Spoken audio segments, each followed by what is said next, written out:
비가 오는데 오시느라 수고 많으셨습니다. 오늘 성령 충만한 하루 되시기 바랍니다. 아멘. 우리는 때로 주변에 어려움을 당하시는 분들을 뵙게 되면 위로를 할 때에 하나님이 선하게 인도하실 것입니다. 하나님이 결국 좋은 것 주실 것입니다. 이렇게 위로를 합니다. 그런데 우리가 정작 어려움을 만나게 되면 잘 안 되는 경우가 있어요. 그렇게 남들을 위로하고 힘을 주고 했던 모습이 잘 보이지가 않고 두려워하고 낭망하고 좌절하는 그런 우리의 모습을 보기도 합니다. 오늘 기드온이 그렇습니다. 이 기드온이 하나님의 말씀을 듣고 믿음으로 하려고 했습니다. 하나님의 관점으로 잘 해보려고 했습니다. 그런데 그게 잘 안 되는 겁니다. 자꾸만 두렵고 걱정이 되고 답답하고 생각만 하면 머리가 복잡해집니다. 왜냐하면 자신이 민족을 구해야 된다고 하니까 싸움도 못하는 사람이 갑자기 군사령관이 되니 얼마나 두렵겠습니까? 그리고 이야기를 들어보니까 지금 미디안, 싸워야 되는 미디안이 숫자가 13만 5천 명인데 미디안 족속만 있는 것이 아니라 아말렉 족속, 동방의 연합군까지 지금 힘을 합쳐서 이스라엘을 진격하기 위해서 온다는 소식을 듣습니다. 너무나도 두렵고 힘들고 답답했던 이 기드온, 그래도 다행인 것은 기드온이 그 시간에 기도를 했다는 것입니다. 사실 지금 기드온의 마음이 내가 사명자가 맞나라는 생각이 드는 거예요. 나 같은 사람이 사명자가 맞나라는 생각이 자꾸 머릿속에 드니까 견디기가 힘들어요. 그래서 기도합니다. 하나님 앞에 표징을 구하는 겁니다. 그 말씀이 6장 39절입니다. 기드온이 또 하나님께 여쭈되 주여 내게 노하지 마옵소서. 내가 이번만 말하리이다. 구하옵나니 내게 이번만 양털로 시험하게 하소서. 원하건대 양털만 마르고 그 주변 땅에는 다 이슬이 있게 하옵소서 하였더니 하나님께 표징을 요구합니다. 양털을 앞에 놓고 보통은 이슬이 내리면 다 같이 축축해져야 되는데 양털은 촉촉하게, 주변은 축축하게, 그리고 또 바꿔서 하나님 앞에서 표징을 구하지 않습니까?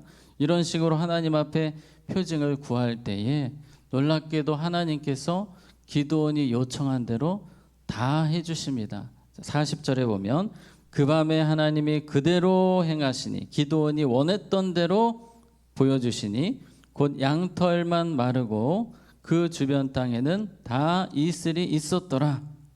우리는 여기서 하나님이 어떤 분이신지를 깨닫게 됩니다. 하나님은 친절하신 분이십니다. 기드온이 2번이나 요청을 했을 때 좀 그만 좀 나한테 보여달라고 해라. 믿으면 되지. 왜 못 믿고 자꾸 보여달라고 하느냐가 아니라 하나님은 친절하게 기드온이 믿을 때까지 옆에서 도와주시는 친절하신 하나님이셨습니다. 어떤 분들은 이 말씀의 은혜를 받으시고 하나님 저도 좀 보여주세요. 꿈을 좀 보여주세요. 표징을 보여주세요. 네, 그런 분들이 계십니다. 과거에는 이때까지만 해도 하나님이 잘 보여주셨어요. 왜냐하면 이때는 성경이 완성되기 전이었기 때문입니다. 물론 지금도 하나님이 간혹 보여주시는 경우가 있지만 일반적인 방법이 아닙니다. 그때는 성경이 없어서 계시도 해주시고 보여주시는 거 많이 하셨지만 지금은 하나님이 성경 보라고 하십니다. 성경 보라고. 그래서 지금 이 시대에 하나님이 우리에게 확신을 주시는 방법은 2가지가 있는데 말씀 플러스 평안입니다. 말씀을 읽으면서 설교를 들으면서 하나님 주시는 평안이 있고 하나님 주시는 확신이 있을 때에 그것을 가지고 세상을 향해서 담대하게 나갈 수 있게 하십니다. 그래서 여러분 보여주세요. 뭐 좀 나타내 주세요. 이게 위험한 신앙이 될 수 있습니다. 간혹 정말 어쩌다가 보여주시기도 하시지만 절대로 일반적인 방법이 아닙니다. 어떤 청년이 그런 기도를 합니다. 하나님, 제가 짝사랑하는 자매가 있습니다. 그 자매가 하나님의 뜻이 맞다면 오늘 몇 번 버스 타고 갈 때 그 자매랑 좀 만나게 해주세요. 그때 주님이 뭐라고 하시겠습니까? 제발 그런 생각 하지 말고 성경 읽어라 하지 않으시겠습니까? 자꾸 우리는 뭔가 보려고 합니다. 그런데 이미 주님께서 어디에 다 보여주셨습니까? 성경에 다 보여주셨습니다. 우리가 성경을 통해 또 하나님 주시는 확신과 평안을 얻도록 우리는 힘써야 됩니다. 분명한 것은 하나님은 친절하신 분이십니다. 우리에게 믿음을 더 확고하게, 불안한 마음, 두려운 마음을 확신의 마음으로, 평안의 마음으로 바꿔주시기를 원하시는 하나님이시라는 거 기억하시기 바랍니다. 자, 2절입니다. 여호와께서 기드온에게 이르시되 너를 따르는 백성이 너무 많은즉 내가 그들의 손에 미디안 사람을 넘겨주지 아니하리니 이는 이스라엘이 나를 거슬러 스스로 자랑하기를 내 손이 나를 구원하였다 할까 함이니라. 여러분 잘 아시는 말씀입니다. 기드온이 드디어 본격적으로 전쟁 준비를 하는데 소집을 합니다. 3만 2천 명이 따라온 겁니다. 너무 신나는 일입니다. 이 숫자만 봐도 확신이 생깁니다. 진짜로 하나님이 나를 세우시는구나. 하나님이 나를 군 사령관으로, 이 백성들을 구원하는 사사로 세우셨구나. 이 3만 2천 명을 볼 때 저절로 아빠 미소가 나오는 거예요. 그런데 하나님 뭐라고 하십니까? 그 숫자 안 된다라는 거예요. 숫자가 많으면, 사실 지금 많은 것도 아니거든요. 적은 13만 5천 명인데 3만 2천 명 많다고 하십니다. 왜냐하면 그 숫자로 이기면 교만해진다는 거예요. 그것보다 최악의 사건이 없기 때문에, 그들이 무너지는 결과를 낳기 때문에 절대로 이 숫자 안 된다라는 겁니다. 기드온이 숫자에 뭔가 집중하려고 했는데 숫자를 통해 평안을 얻고 숫자를 통해 확신을 얻으려고 했더니 하나님이 아니라는 겁니다. 하나님은 지금도 어떤 숫자나 보여지는 것을 통해 확신과 평안을 얻는 것이 아니라 무엇을 통해? 말씀을 통해, 오직 주님의 말씀을 통해서 확신을 얻고 평안을 얻기 원하십니다. 그래서 하나님이 다 돌려보내십니다. 결국 몇 명 남습니까? 300명 남습니다. 3만 2천 명 중에 300명이면 1%도 안 되는 숫자입니다. 너무나도 보잘것없는 숫자 같아 보이지만 그때 하나님이 일하십니다. 기드온은 300명 데리고 이제 드디어 전쟁 준비를 해야 됩니다. 그런데 기드온도 사람입니다. 얼마나 또 두려운지 몰라요. 답답합니다. 이 300명 데리고 저 바다의 모래와 같이 많은 사람들을 내가 어떻게 이기나. 여러분, 기드온이 정말 연약한 자임, 우리와 비슷한 사람임을 보여주고 있습니다. 너무 두려워서 견디지 못합니다. 그랬더니 또 주님이 친절하게 9절에 이렇게 말씀하십니다. 그 밤에 가장 기드온이 두렵고 떨리고 힘들었던 그 밤에, 그 시간 하나님이 역사하십니다. 여호와께서 기드온에게 이르시되 일어나 진영으로 내려가라. 적진으로 가라는 겁니다. 내가 그것을 내 손에 넘겨주었느니라. 하나님이 그 밤에 말씀으로 찾아오십니다. 하나님은 항상 그러셨습니다. 기드온이 두렵고 힘들 때마다, 답답할 때마다 무엇으로? 말씀으로 찾아오셨습니다. 말씀으로 역사하셨습니다. 기드온에게 명령하시기를 적진으로 몰래 가서 한번 보아라. 너 혼자 가기 힘들면 내 부하와 함께 가라 해서 기드온이 자신의 부하 브라와 함께 적진으로 몰래 찾아갑니다.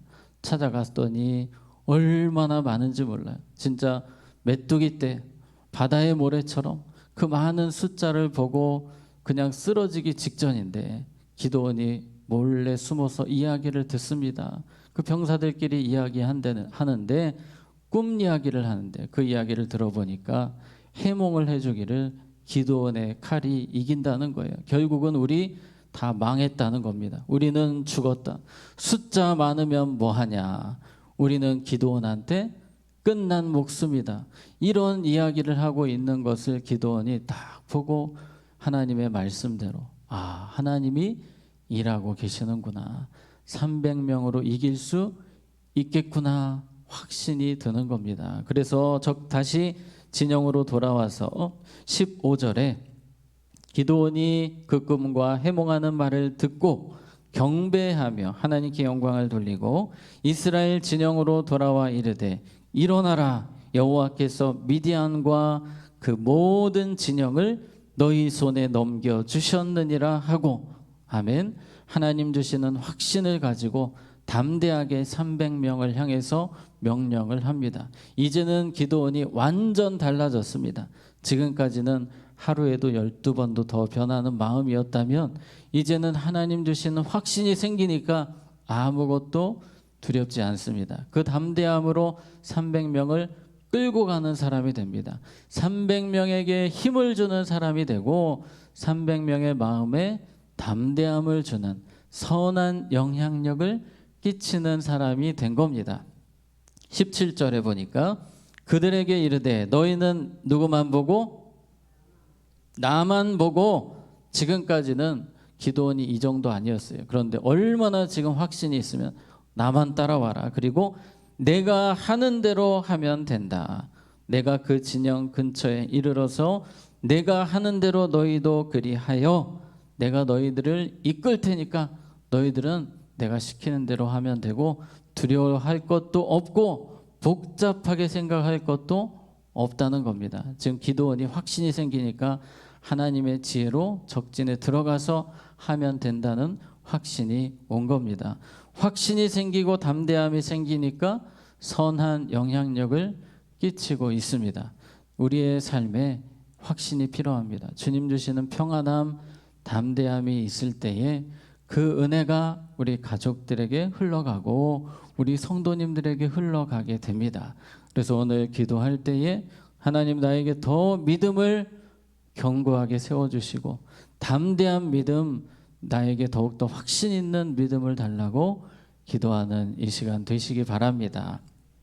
기드온은 그렇게 주님 주시는 마음으로 다시 일어났고 전쟁터로 나아가서 승리하게 됩니다. 하나님이 준비하신 그 승리를 맛보게 되는 겁니다. 만약에 두려움에 떨고 앉아 있었다면, 엎드러져 있었다면 아무것도 볼 수 없었던 기드온이었지만 믿음으로 조금씩 움직일 때 하나님의 역사를 본 것처럼 여러분의 삶에 이러한 은혜가, 이러한 역사가 가정 가운데, 여러분의 모든 삶 가운데 있으시기를 주님의 이름으로 축복합니다. 아멘. 기도하겠습니다. 하나님 아버지, 기드온에게 주셨던 확신, 담대함, 평안함 우리 모두에게 주시옵소서. 우리 사랑하는 가족들, 우리 자녀들을 위해 특별히 기도합니다. 불안한 세상을 살고 있습니다. 그러나 하나님이 붙들고 계심을, 하나님이 마침내 승리케 하심을 믿음으로 볼 수 있는 눈을 열어 주시옵소서. 우리의 마음 붙들어 주셔서 우리의 마음 연약해질 때마다 말씀으로 해결받게 하시고 말씀의 능력으로 일어날 수 있도록 우리를 도와주시옵소서. 우리 자녀들을 붙들어 주시옵소서. 반주하신 집사님, 늘 주님께서 건강을 붙들어 주시고 온 가족이 하나님 말씀의 능력으로 힘있게 담대하게 살게 하여 주시옵소서. 계속해서 진행되는 성경학교 수련회의 은혜를 주시고 비 피해가 우리 성도님들 가정에 또 이 민족에 없도록 우리 하나님 지켜 주시옵소서. 예수님 이름으로 기도하옵나이다. 아멘.